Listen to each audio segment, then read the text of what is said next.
Everyone, welcome to IFAS। मैं हूं कविता और आज हम बात करेंगे कैसे हम 30 सेकेंड्स में गेट के क्वेश्चंस को सॉल्व कर पाए। तो कुछ इंपॉर्टेंट पॉइंट्स हैं जो हमें याद रखने हैं ताकि हम हमारे एफिशिएंटली हम इन क्वेश्चंस को सॉल्व कर पाए। जिसमें से सबसे पहला पॉइंट है कि हमें प्रॉब्लम सॉल्विंग के लिए शॉर्टकट चुनने होंगे। तो जैसे कोई क्वेश्चन आता है, कोई MCQ आता है, तो वहाँ पे आप डायमेंशन एनालिसिस की मदद ले सकते हो रॉन्ग ऑप्शंस को एलिमिनेट करने के लिए। ठीक है, तो डायमेंशन एनालिसिस जहाँ भी आप लगा सकते हो आप लगाइए और जो रॉन्ग आंसर्स हैं उनको आप एलिमिनेट कीजिए। तो एक तो तरीका होता है कि आप सॉल्व करके करेक्ट आंसर पे आओ, पर उसमें थोड़ा टाइम जा सकता है।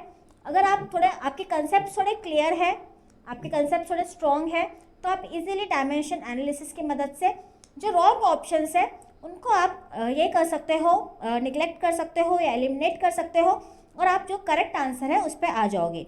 तो ये शॉर्टकट्स है कि कैसे आप 30 सेकेंड्स में प्रॉब्लम्स को सॉल्व करोगे। तो सबसे पहला है तो गलत आंसर को एलिमिनेट करना। उसके लिए आपको अगर डायमेंशन एनालिसिस आपको अच्छे से आता है तो आप उसको यूज़ कर सकते हो। डायमेंशनल कंसिस्टेंसी को आप देख सकते हो और उसकी मदद से आप एलिमिनेट कर सकते हो रॉन्ग ऑप्शन। और आपको यूज़ करना है अप्रॉक्सीमेशन मेथड। ठीक है, तो जो इक्वेशन से हम सॉल्व करते हैं, कई बार बड़े इक्वेशंस होते हैं, तो जो टर्म्स को हम निगलेक्ट कर सकते हैं उन टर्म्स को निगलेक्ट करो। जिसका आपको पता है कि इस टर्म के कैलकुलेशन का आंसर पे ज़्यादा फर्क नहीं पड़ेगा, तो आप उन टर्म्स को निगलेक्ट कर सकते हो ताकि आप इजीली आप आंसर पे पहुंच पाओ, जल्दी आप आंसर्स को सॉल्व कर पाओ। तो यहाँ पे आते हैं कुछ अप्रॉक्सीमेशन मेथड्स जो आप यूज़ कर सकते हो। आप यूज़ कर सकते हो डायमेंशन एनालिसिस, और आपको जो स्टैंडर्ड की फॉर्मूलाज है, जो इंटीग्रेशन के है, डिफ्रेंसिएशन के, या जो भी स्टैंडर्ड फॉर्मूलाज है, ये आपको अच्छे से याद रखना है। जैसे एनर्जी लेवल्स का फॉर्मूला क्या है हाइड्रोजन एटम के लिए, 1D बॉक्स के लिए, हार्मोनिक ऑक्सीलेटर के लिए, मोमेंट ऑफ इनर्शिया क्या है शेप्स के लिए, कॉमन वेव फंक्शंस क्या है। तो ये जो है स्टैंडर्ड रिजल्ट्स जो है ये आप मेमोराइज कर लो, इनके वेव फंक्शंस को मेमोराइज कर लो, मोमेंट ऑफ इनर्शिया की वैल्यूज को मेमोराइज कर लो। तो स्टैंडर्ड जो रिजल्ट्स है वो आप मेमोराइज कर लो। जैसे हमारा पता है हमें कि मोमेंटम क्या होता है, momentum particle in 1D box का हमेशा 0 होता है। तो ये जो स्टैंडर्ड रिजल्ट्स है इनको आप मेमोराइज कर लो। ठीक है, तो आपको प्रॉब्लम सॉल्व करने के लिए शॉर्टकट्स लर्न करने पड़ेंगे। ये आप खुद भी डिस्कवर कर सकते हो जब भी आप कोई प्रॉब्लम सॉल्व करते हो। जो इंपॉर्टेंट वैल्यूज आती है, जैसे कि 1D बॉक्स का वेव फंक्शन आपको पता है, तो उसकी एनर्जी क्या आएगी, उसकी मोमेंटम क्या आएगा, उसका एवरेज पोजीशन क्या आएगा, ये सब वैल्यूज़ को आप लर्न कर लो, ये सब वैल्यूज़ को आप सीख लो और याद कर लो ये वैल्यूज़ को, ताकि प्रॉब्लम्स में आपको इन वैल्यूज़ कैलकुलेट करने पे टाइम ना देना पड़े, आप सीधा उसको अप्लाई कर सकते हो। सेकेंड है कि आपको ज़्यादा से ज़्यादा न्यूमेरिकल सॉल्व करने हैं, ज़्यादा से ज़्यादा प्रॉब्लम प्रैक्टिस करनी है, ज़्यादा से ज़्यादा आपको प्रॉब्लम प्रैक्टिस करनी है। तो order of magnitude of calculations, तो कई बार जो है वो 10 टू द पावर्स के पावर्स में आते हैं, तो आपको पावर्स को पहले ही सेपरेट आउट कर लीजिए। न्यूमरल्स को पहले नंबर्स को कैलकुलेट कर लीजिए और बाद में जो पावर्स है 10 के पावर्स है उनको आप ऐड या सब्ट्रैक्ट कर लीजिए और आप आंसर्स को ईजिली ये कर सकते हैं, एस्टिमेट कर सकते हैं। तो ऑर्डर ऑफ मैग्नीट्यूड से आप एस्टिमेट कर सकते हैं। तो practice using GATE virtual calculator, तो गेट के एग्जाम में वर्चुअल कैलकुलेटर प्रोवाइड किया जाता है, तो आप वर्चुअल कैलकुलेटर का यूज़ करें जब भी आप प्रॉब्लम सॉल्व कर रहे हैं। अपने नॉर्मल कैलकुलेटर की बजाय वर्चुअल कैलकुलेटर का यूज़ करके सॉल्व करें ताकि आपकी स्पीड बढ़े वो कैलकुलेट करने की, कैलकुलेटर को यूज़ करने की, आप इजीली उसको यूज़ कर पाए। तो जब ज़्यादा प्रैक्टिस करेंगे तो आप इजीली गेट के कैलकुलेटर जो है उसको यूज़ कर पाएंगे। तो यहाँ पे जो इंपॉर्टेंट पॉइंट्स है कि गेट का कैलकुलेटर ये बहुत अच्छी प्रैक्टिस भी है, क्योंकि न्यूमेरिकल आंसर टाइप क्वेश्चंस में आपको बहुत हेल्प हो जाएगी। आप फास्ट सॉल्यूशंस पे आ पाओगे अगर आपको इजीली उसको प्रैक्टिस कर लिया आपने, और आपको यूनिट कंसिस्टेंसी पे फोकस करना है। ठीक है, जो न्यूमेरिकल आंसर टाइप में है तो सबसे पहले सबको ऐसा यूनिट में लिख लो, क्वेश्चन में देख लो कि सब ऐसा यूनिट में है या नहीं है। नहीं है तो पहले कन्वर्ट कर लो और फिर फॉर्मूले में पुट करो। आप लास्ट का वेट मत करो, यहाँ पे आपके एरर्स हो सकते हैं। एरर्स की भी बहुत जगह ये होते हैं कि हम ऐसा यूनिट्स में कन्वर्ट नहीं करते हैं या हम लास्ट तक वेट करते हैं।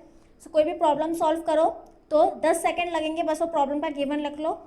जो भी यूनिट ऐसा यूनिट में नहीं है उसको ऐसा यूनिट में कन्वर्ट कर लो और फिर फॉर्मूले में पुट करो, तो आप कैलकुलेशन फास्ट कर पाओगे। ठीक है, तो सेपरेटली यूनिट्स को कन्वर्ट कर लो, फॉर्मूला में डाल के कन्वर्ट करोगे तो कन्फ्यूजन क्रिएट हो सकता है। तो ये जो है, ये जो इंपॉर्टेंट पॉइंट्स है जो मैं आपसे शेयर कर रही हूँ, ये आपको फॉलो करने हैं। जिसमें 2 पॉइंट्स बहुत ही इंपॉर्टेंट है कि आप एलिमिनेट करिए रॉन्ग आंसर को, आप डायमेंशन एनालिसिस कीजिए और एलिमिनेट करिए रॉन्ग आंसर्स को। और जितना हो सके उतना गेट का जो वर्चुअल कैलकुलेटर है, आपको वर्चुअल कैलकुलेटर मिलेगा, तो आप अपने लैपटॉप का या मोबाइल का वर्चुअल कैलकुलेटर लीजिए और वहाँ से सॉल्व करने की कोशिश कीजिए, ठीक है। क्योंकि हमें आदत पड़ जाती है कैलसी की, बट वहाँ पे आपको वर्चुअल कैलकुलेटर की ज़रूरत करनी पड़ेगी। तो आप वर्चुअल कैलकुलेटर आज ही से प्रैक्टिस करना शुरू कीजिए, ठीक है। आपको एक स्ट्रैटेजी बनानी पड़ेगी। जो भी थ्योरेटिकल क्वेश्चंस है, जो भी मल्टीपल चॉइस क्वेश्चंस है या मल्टीपल सिलेक्ट क्वेश्चंस है, जहाँ पे थ्योरी क्वेश्चंस है, जहाँ आपको सॉल्व नहीं करना है, बट आपको जो भी क्वांटम अपने फिजिक्स के जो अजम्पशंस है, ठीक है, अपने फिजिक्स के बहुत सारे अजम्पशंस होते हैं, बहुत सारी डेफिनेशंस होती है जिसके बेसिस पे आपको आंसर पे आना है। तो ऐसे क्वेश्चंस की आपको प्रैक्टिस करनी है। तो उसके लिए आपको कंसेप्चुअल क्वेश्चंस पे कंसेप्चुअल आपके क्लियर होने चाहिए और आपको अंडरस्टैंडिंग पे फोकस करना है, ठीक है। तो जो भी पोस्टुलेट्स है, आपको पोस्टुलेट्स रटने के बजाय पोस्टुलेट्स का मतलब क्या है इसकी अंडरस्टैंडिंग पे आपको फोकस करना है, ताकि ये जो थ्योरेटिकल प्रॉब्लम्स है इसको आप पढ़ने के बाद तुरंत आंसर कर पाए। 30 सेकेंड्स में ये आंसर हो जाने चाहिए, ठीक है। तो इसमें कोई भी लेंथी कैलकुलेशंस नहीं होते हैं इस टाइप के क्वेश्चंस में, तो सिर्फ आप पढ़ के आंसर कर सकते हो, तो ये इजीली आपका हो जाएगा। और जो इम्पॉसिबल ऑप्शंस है, जो हमें पता है कि ये तो बिल्कुल नहीं है, उसको आप अपने लॉजिक से आप एलिमिनेट कर सकते हो। अगर आपका लॉजिकल थिंकिंग अच्छा है, आपके बेसिक प्रिंसिपल्स जो फिजिक्स के वो अच्छे हैं, तो पहले आप जो आपको पता है कि ये ऑप्शन तो बिल्कुल नहीं होगा, उसको आप एलिमिनेट कीजिए। और जो ऑप्शन में आप कन्फ्यूजन हो, फिर उसमें आप अपना थिंकिंग लगाइए, आपके कंसेप्ट जो आपने पढ़े हैं वो कंसेप्ट को रिवाइज अगर आप अच्छे से है, आपके कंसेप्ट क्लियर है, तो आप डिफरेंस निकाल के आप इजीली थ्योरी क्वेश्चंस को सॉल्व कर पाओगे। तो यहाँ पे भी आप एलिमिनेशन का मेथड यूज़ कर सकते हो। जो रॉन्ग आंसर्स है पहले उनको एलिमिनेट कर दो। थ्योरी क्वेश्चंस के लिए अपने फंडामेंटल्स को स्ट्रॉन्ग करिए। तो इसलिए मैंने पहले भी सजेस्ट किया है आपको कि आप एक फॉर्मूला बुक बना लीजिए, एक छोटी बुक जहाँ पे आपकी डेफिनेशंस की, पोस्टुलेट्स की फॉर्मूला लिख लीजिए। जो भी चीज़ें हैं, जो इंपॉर्टेंट पॉइंट्स हैं वो आप लिख लीजिए और उनको रिवाइज करिए। तो जो थ्योरेटिकल क्वेश्चंस है उसको सॉल्व करने में आपको बहुत हेल्प हो जाएगी। और आपको फॉर्मूलाज अप्लाई करना आना चाहिए। तो एक फॉर्मूला शीट आप मेंटेन कीजिए, ठीक है, एक फॉर्मूला शीट मेंटेन कीजिए। और एसेंशियल इक्वेशंस जो है, जो भी हर टॉपिक के जो इंपॉर्टेंट इक्वेशंस है उसको आप लिखिए। तो आपको एग्जाम में फॉर्मूला डिराइव करने में या फॉर्मूला याद करने में टाइम वेस्ट नहीं करना है। ये बिल्कुल आपको क्वेश्चन देखते बराबर पता होना चाहिए कि इसका फॉर्मूला ये है, मुझे इसको अप्लाई करना है। तो उसके लिए आप तभी कर पाओगे जब आपके फॉर्मूले स्ट्रॉन्ग होंगे, आपको सारे फॉर्मूले अच्छे से याद होंगे। तो ठीक है, तो आप एक शीट बना लीजिए जहाँ पे आपके वैल्यूज़ को अच्छे से लिख लीजिए, स्टोर कर लीजिए। तो डेरिवेशन कैसे करना है, उसमें जो जो फॉर्मूले यूज़ होते हैं वो आप देख लीजिए। जो कंडीशंस है जो हमें वैलिडेट करनी होती है, जैसे 1D बॉक्स की बाउंड्री कंडीशन होगी या जो भी कंडीशंस है उनको वैलिडेट करनी होती है, तो आपको ये समझ के रखना है, इसकी अपनी प्रैक्टिस करनी है और इसको स्ट्रॉन्ग बनाना है इस एरिया को। और जो फ्रिक्वेंटली आस्क्ड क्वेश्चन है जैसे हार्मोनिक ऑसिलेटर्स हो गया, ब्लैक बॉडी रेडिएशन हो गया, तो इनके स्टैंडर्ड सॉल्यूशंस आप याद कर लीजिए, ठीक है। तो अगर यहाँ पे थ्योरी क्वेश्चंस आता है जहाँ पे स्टैंडर्ड वैल्यूज पूछिए कि वैल्यू एनर्जी का वैल्यू क्या है हार्मोनिक ऑसिलेटर में, या ब्लैक बॉडी रेडिएशन के जो पोस्टुलेट्स है उसको लेके कोई अगर आता है कि टेम्परेचर कैसे वैरी करता है, कौन सी वेवलेंथ है, कैसे वैरी करती है टेम्परेचर के साथ, तो ये सब चीज़ें आप याद करके रख लीजिए। इनको नोट करके एक फॉर्मूला बुक में रख लीजिए, उसको डेली रिवाइज कीजिए। तो यहाँ पे आप अपना बहुत ज़्यादा टाइम बचा सकते हो। अगर आपके कंसेप्ट क्लियर है तो सॉल्यूशन करने की आपको ज़रूरत नहीं है, सिर्फ एग्जाम को प्रॉब्लम को अच्छे से समझिए, पढ़िए और आप सीधा आंसर क्लिक कर सकते हैं, ठीक है। तो 20 सेकेंड्स आप प्रॉब्लम को रीड करके समझने में दीजिए और with in 10 seconds answer click करने को तो 10 सेकेंड्स भी नहीं चाहिए, 2 या 3 सेकेंड में आप क्लिक कर सकते हो आंसर। पर जो मैक्सिमम टाइम है आपका सपोज 25 सेकेंड्स जो है वो क्वेश्चन को समझने में लगाइए और अपने कंसेप्ट जो आपने पढ़े हैं उसको कैसे आप इम्प्लीमेंट करके सही आंसर पे ऑप्शन पे आ सकते हो, ये आपको देखना है। तो इसके लिए आप ज़्यादा से ज़्यादा एमसीक्यूज और मल्टीपल सिलेक्ट क्वेश्चंस की प्रैक्टिस भी कीजिए। जो भी प्रीवियस ईयर से क्वेश्चंस है उनको देखिए और देखिए किस पैटर्न में क्वेश्चंस आते हैं, किस टाइप के क्वेश्चंस आते हैं, और आप उनकी ज़्यादा से ज़्यादा प्रैक्टिस भी कीजिए। और जैसे प्रीवियस ईयर क्वेश्चन जैसे कि मैंने कहा वो आप प्रैक्टिस कीजिए। प्रीवियस ईयर के जो भी क्वेश्चंस हैं आप प्रैक्टिस कीजिए और टाइम कीजिए अपने सॉल्यूशंस को। जो भी आप क्वेश्चन सॉल्व कर रहे हैं उसको आप टाइम कीजिए और देखिए कि आपको कितना टाइम लग रहा है, और उस टाइप की फिर और प्रॉब्लम सॉल्व कीजिए और देखिए कि आप टाइम कैसे रिड्यूस कर सकते हैं। कुछ जो स्टेप्स होते हैं हमारे इंटीग्रेशंस में, जो बेसिक स्टेप्स होते हैं, तो आप उन स्टेप्स को स्किप करने की कोशिश कीजिए, डायरेक्टली जंप कीजिए 2-2 स्टेप्स को। हर एक स्टेप आप सॉल्व करते बैठेंगे तो वहाँ बहुत टाइम लग जाएगा। तो ट्राई अपनी इस प्रैक्टिस को ऐसे कीजिए कि आप स्टेप्स को जंप करके भी सोल्यूशन पे आ सके, ठीक है। और पैटर्न आइडेंटिफाई कीजिए। जो भी क्वेश्चंस है ना प्रीवियस ईयर के, उसमें आप एक पैटर्न देखिए कि किस टाइप के क्वेश्चंस आएंगे, ठीक है, और कौन से क्वेश्चंस है जो आप 30 सेकेंड्स के अंदर सॉल्व कर पाएंगे। तो हर क्वेश्चन तो 30 सेकेंड्स में नहीं होगा, कुछ क्वेश्चंस में हमें कैलकुलेशंस थोड़े ज़्यादा करने पड़ेंगे। पर किस किस टाइप के क्वेश्चंस है जो विद इन 30 सेकेंड्स आप सॉल्व कर पा रहे हो, उन क्वेश्चंस को आप मार्क कर लीजिए और उसका पैटर्न देख लीजिए कि वो क्वेश्चंस का पैटर्न क्या है, ठीक है, तो ये एक बहुत इंपॉर्टेंट पॉइंट है। ठीक है, तो मोस्टली जो थ्योरेटिकल क्वेश्चंस रहेंगे या फॉर्मूला बेस्ड क्वेश्चंस रहेंगे वो आप इजीली 30 सेकेंड्स में सॉल्व कर पाओगे। ठीक है, तो एग्जाम में आपको सिलेक्टिव भी रहना है। जो टाइम कंज्यूमिंग क्वेश्चन है, आपने पहले 5 सेकेंड क्वेश्चन पढ़ने को देने हैं। अगर आपको लग रहा है कि ये क्वेश्चन आप 30 सेकेंड्स में सॉल्व नहीं कर पाओगे, इसको टाइम लगेगा, तो आप बात के रखो। जो क्वेश्चंस आपको डायरेक्ट आ रहे हैं, आपको उसका सोल्यूशन आ रहा है, जो आपको लगता है आप जल्दी सॉल्व कर पाओगे, आप पहले उन क्वेश्चंस को अटेम्प्ट कर लो and then you come back. तो यहाँ पे हमेशा हमारे पास टाइम होता है, 3 घंटे का पेपर होता है, तो आप ट्राई कीजिए कि 2.5 2 घंटे में आप ये ख़त्म कर लो। ठीक है, 2 घंटे में या मैक्सिमम 2.5 घंटे में आप अपना पेपर खत्म कर लो। और आखिरी का जो आधा घंटा है उसमें आप रिविजिट कर लो, जो क्वेश्चंस आपने अटेम्प्ट नहीं किए हैं उनको आप रिविजिट कर लो, ताकि आपके पास सफिशिएंट टाइम रहेगा कि आप कैलकुलेशंस कर पाए। And focus on questions that you can solve quickly and accurately first. तो आप पहले जितना आपको आता है उतना पेपर छुड़ा लीजिए। इससे क्या होगा, आपके पास एक कॉन्फिडेंस भी बूस्ट हो जाएगा कि आपने सॉल्व कर लिया है, आपको पता रहेगा कि मैंने इतने क्वेश्चन सॉल्व कर लिए हैं। तो अब जो क्वेश्चंस नहीं है आपको उसको अटेम्प्ट करने हैं।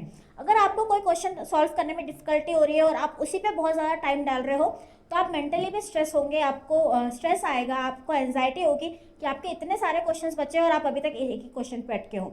तो पहले पूरा क्वेश्चन पेपर देख लो, ब्राउज कर लो, जो भी क्वेश्चंस आपको आ रहे हैं उनको मार्क कर लो। जो आप थ्योरेटिकल क्वेश्चंस है, multiple select, multiple choice questions है, उनको मार्क कर लो। न्यूमेरिकल आंसर टाइप के जो आप इजीली सॉल्व कर पा रहे हैं उनको उसका वैल्यूज डाल दो। और जो क्वेश्चंस आपको डिफिकल्ट लग रहे हैं फर्स्ट को में, उनको आप रहने दो, क्योंकि आप उनमें बहुत ज़्यादा टाइम इन्वेस्ट कर दोगे तो आपके लिए दूसरे क्वेश्चंस का टाइम कम पड़ेगा और उससे आपका स्ट्रेस बढ़ जाएगा। तो आपको जो आता है वो भी आप गलत कर दोगे। ठीक है, तो पहले जो भी आपको आता है, जितने भी क्वेश्चंस आपको आते हैं, पहले उनको सॉल्व करो और फिर बाद में उन क्वेश्चंस पे जाओ जिन पे आपको डिफिकल्टी हो रही है। तो टाइम मैनेजमेंट बहुत इंपॉर्टेंट है। और यहाँ पे आप टाइम मैनेजमेंट करने के लिए आप क्या कर सकते हो, आप मॉक टेस्ट ले सकते हो। तो IFAS की वेबसाइट पे भी मॉक टेस्ट अवेलेबल है, आप मॉक टेस्ट ले सकते हो और खुद के टाइम को मैनेज कर सकते हो। आप देख सकते हो कि 3 घंटे में आप पेपर कंप्लीट कर पा रहे हो या नहीं। और 3 घंटे नहीं, आपको पेपर मैंने जैसे पता है 2.30 आवर्स, जो कि 2.5 घंटे है, उसमें ही ख़त्म करना है। आखिरी के जो 30 मिनट्स है, 30 मिनट्स आपको यूटिलाइज करने हैं, रिविजिट करने के लिए जो क्वेश्चंस आपने सॉल्व नहीं किए हैं उस पर, और सारे जो आपने आंसर्स टिक किए हैं उसको रिविजिट करने के लिए। कई बार हम ऑप्शन, हमारे दिमाग में कोई और ऑप्शन होता है पर टिक करते टाइम हम गलती से कोई और ऑप्शन टिक कर देते हैं, तो ये वैलिडेट करना बहुत ईजी है ताकि हम एक भी मार्क हमारा यूज़ ना करें। ठीक है, स्पेशली मल्टीपल चॉइस क्वेश्चन में तो आप 2 बार वैलिडेट कर लेना, क्योंकि वहाँ पे नेगेटिव मार्किंग भी होती है। ठीक है, तो आप रेगुलरली टेस्ट लीजिए, स्टिमुलेट कीजिए, रोज़ एक मॉक टेस्ट तो आप कर ही सकते हैं, तो आप स्टिमुलेट कीजिए और अपने सॉल्यूशंस को आप रिव्यूज कीजिए। जो भी सॉल्यूशंस आपने किए हैं देखिए कितने एक्यूरेट है, कितने सही है, और उस टाइप के जितने भी सिमिलर प्रॉब्लम्स आपको मिलते हैं उसको सॉल्व करिए और अपनी एफिशिएंसी को बढ़ाइए। एक टाइप के जितने ज़्यादा प्रॉब्लम आप सॉल्व करोगे उतने ज़्यादा आप स्किप कर पाओगे और उतने ज़्यादा आपकी एफिशिएंसी बढ़ेगी। ठीक है, तो ये सब आपको करना है। आप देख सकते हो कि ऑलरेडी काफ़ी बच्चे गेट का एग्जाम क्लियर कर चुके हैं IFAS के साथ जुड़ के, तो आप भी IFAS के साथ जुड़ सकते हो। अगर आप गेट 2025 का एग्ज़ाम दे रहे हो तो आपको यहाँ पे बहुत सारा जो कंटेंट है, आप देखो ये बहुत सारा कंटेंट जो है आपको फ्री में मिल रहा है। आपको PYQ पेपर्स मिल जाएंगे, तो अभी अब क्योंकि कुछ ही टाइम बचा है तो आप लोग ढूंढ रहे होगे कि ज़्यादा से ज़्यादा आपको क्वेश्चन सॉल्व करने हैं, तो PYQs आप सॉल्व कर सकते हो, अपने आप को टाइम कर सकते हो, टाइम मैनेजमेंट आपको हो जाएगा। और आपको पूरे 1996 से 2024 का क्वेश्चन पेपर्स जो है वो अवेलेबल है। तो अगर आपने ऑलरेडी सॉल्व किए हैं PYQs पर, कुछ ईयर्स के क्वेश्चन आपको कहीं नहीं मिल रहे हैं, तो वो IFAS में आपको मिल जाएंगे। और टॉपिक वाइज भी आपको पेपर एनालिसिस मिल जाएगा, तो आपको पता चलेगा कि लास्ट कुछ दिनों में किन टॉपिक्स पे ज़्यादा वेटेज होता है और किन टॉपिक्स की आपको ज़्यादा प्रैक्टिस करनी है। कट ऑफ आपको मिल जाएगा, तो आपको पता रहेगा कि आपको कितनी मेहनत और करनी है ताकि आप उस कट ऑफ को क्रॉस कर लो। तो जो भी इन्फॉर्मेशन है एग्ज़ाम के रिलेटेड वो सारी मिल जाएगी आपको। Unit test, topic wise test और मॉक टेस्ट, ये तीनों चीज़ें भी यहाँ पे मिल जाएगी, तो आप इसका फ़ायदा उठाइए। मॉक टेस्ट आप अपने आप को टाइम करने के लिए यूज़ कीजिए, और इन सब के लिए आपको करना होगा IFAS का ऐप डाउनलोड। तो आप इस ऐप को डाउनलोड कर सकते हैं प्ले स्टोर से, या आप वेब लॉगिन कर सकते हैं। वहाँ पे आपको रजिस्टर करना है, सिर्फ अपने आप को सिलेक्ट करना है एग्ज़ाम आपका गेट का, और ये जो सारी चीज़ें हैं ये फ्री में है। जो PYQs है ये फ्री में है, जो टॉपिक वाइज पेपर एनालिसिस है, कट ऑफ है, ये सब आपको फ्री में मिल रहा है, आपको कुछ पे नहीं करना है।